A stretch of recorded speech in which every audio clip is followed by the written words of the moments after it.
Dear friends of the Wide Hearts Foundation, I am Samuel Namalabe from Uganda, and I just want to thank you so much for your love and support.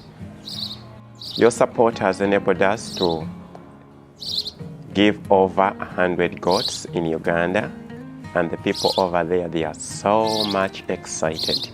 At least we are helping them to get self-sustaining projects that would uplift their families and their lives all over in Uganda. And your support has enabled us to acquire at least 3 acres of land. And this is a way for us to start or to see our dream come true, to establish a demonstration farm in Uganda. The demonstration farm will help us to multiply more animals so that we can do more ministry in Uganda. And this is our dream, and this is where we want to see that we can put up structures on the farm. The structures, we want to raise more goats, raise pigs, raise cows.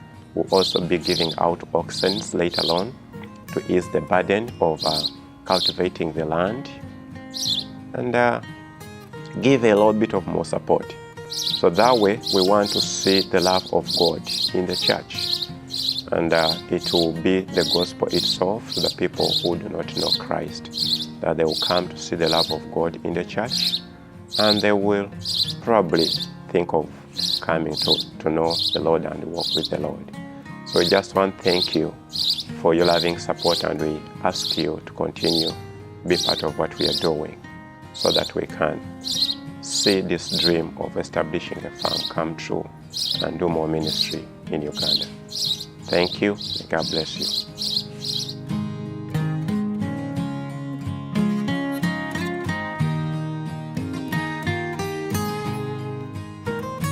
Our vision is to see that one community would show love to another community, and we've seen already that happening. One community passed on a goat to another community, and the new community now has a cow.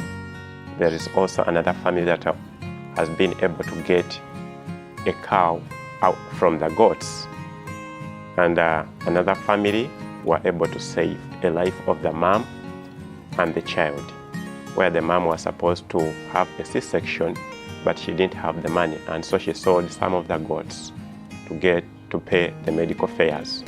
And now the baby is there and the mom is okay. We've also seen the goats helping the churches to buy instruments like keyboard and the drums to improve on their worship experiences in the church. This is what a goat can do.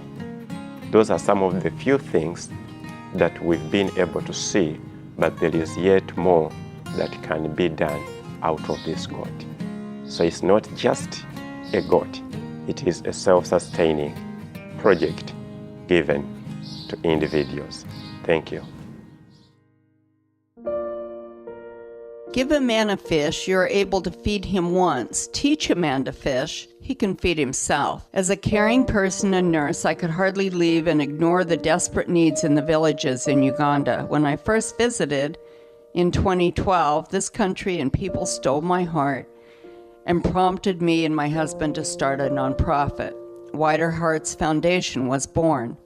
The goal was to assist those living in the darkest poverty to find some financial power as entrepreneurs, owning their own animals. Wider Hearts has already been able to impact 7 villages since starting in 2012, with animals, mostly goats, but some chickens and pigs were included.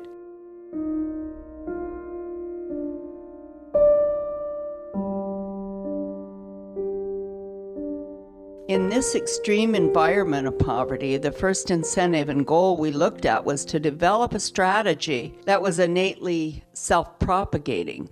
This brought us to the point of goats, easy to care for, able to be impregnated 3 times a year, with a usual outcome of 2 baby goats each pregnancy. That becomes an increase of 600% with no outlay, as the goats are able to feed on existing grass. 1 goat per family provides enough money and traded materials for 2 children to be educated. The family's diet can be improved, and some needed medical care can be provided over the year. All of this from just 1 goat, from a female costing $35. The cost includes tagging, vaccinations, vet inspections, and transport to the village. The purpose of the medical mission is to bring medical treatment to a village that is centrally located, and part of the 7 villages we have provided animals, mosquito nets, saplings, seeds, and education in projects started in 2012. Those villages have been a part of our attempt to give an entrepreneurial hand up to groups of very impoverished people living in the villages. The medical mission is one I've been asked for by a physician in Uganda to perform. He's aware of the medical services that are not near enough for those villagers to have access. Even if they did have the transportation, they do not have the money for treatment or medication. That means they go without the diagnosis and the life-saving treatment for malaria, hypertension, and HIV.